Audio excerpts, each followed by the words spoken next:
Assalamualaikum warahmatullahi wabarakatuh. Perkenalkan, nama saya adalah Titis Arumwidayastuti, mahasiswa PGSD dari kelas A, program PPG Prajabatan gelombang 1 Universitas 11 Maret Surakarta tahun 2022.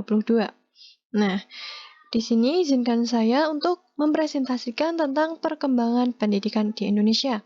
Nah, perkembangan pendidikan di Indonesia ini nanti akan terbagi menjadi dua, yaitu perkembangan pendidikan sebelum kemerdekaan dan perkembangan pendidikan setelah kemerdekaan.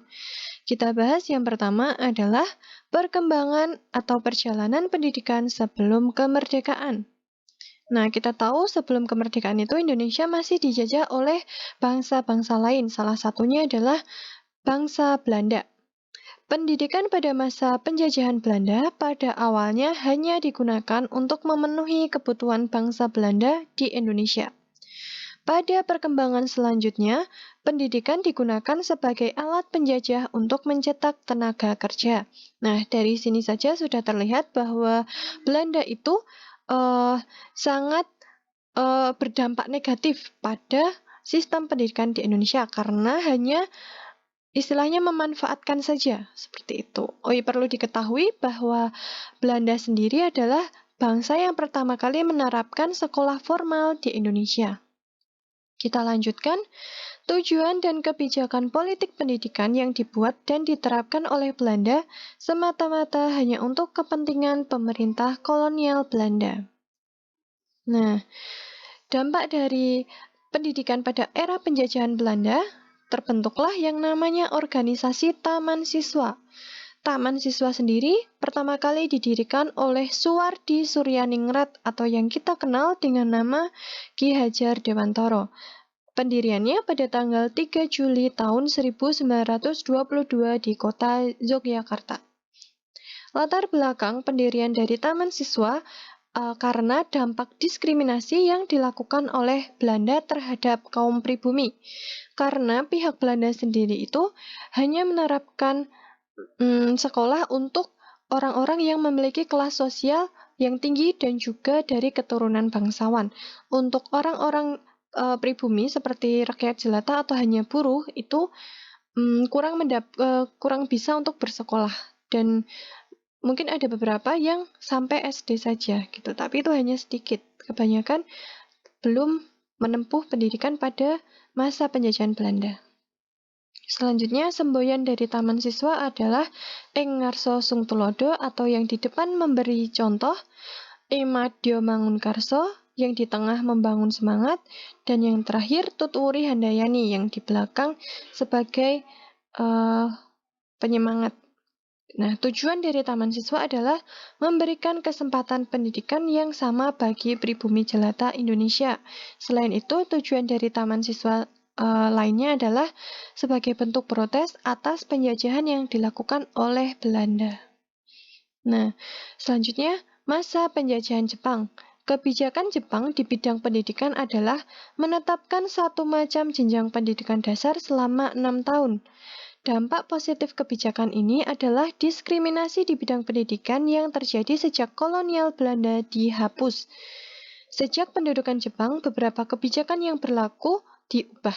Selain mengubah tentang diskriminasi sosial tentang pendidikan, nah Jepang sendiri juga merubah sistem bahasa yang dilakukan di sekolah-sekolah. Sistem yang dilakukan dulu menggunakan bahasa Belanda sebagai bahasa utamanya. Namun sejak pendudukan Jepang, bahasa yang digunakan adalah bahasa Indonesia. Yang kedua, perjalanan pendidikan setelah kemerdekaan. Nah, setelah kemerdekaan sendiri itu, beberapa petinggi atau orang yang memegang kekuasaan di Indonesia membentuk panitia penyelidik pengajaran Republik Indonesia pada tahun 1947. Tujuan pendirian panitia tersebut adalah untuk mendidik anak-anak bangsa Indonesia dan memberikan pengetahuannya kepada negara. Nah, tujuannya lainnya adalah sebagai bentuk pengembangan dan juga pemberian penghargaan kepada rakyat-rakyat gitu untuk terus mengembangkan dirinya sendiri dan nanti balik lagi ke Indonesia, maksudnya ke negaranya gitu. Dasar-dasar pendidikan menganut prinsip demokrasi, kemerdekaan, dan keadilan sosial. Pada masa Orde Lama, kurikulum di Indonesia mengalami 3 kali perubahan.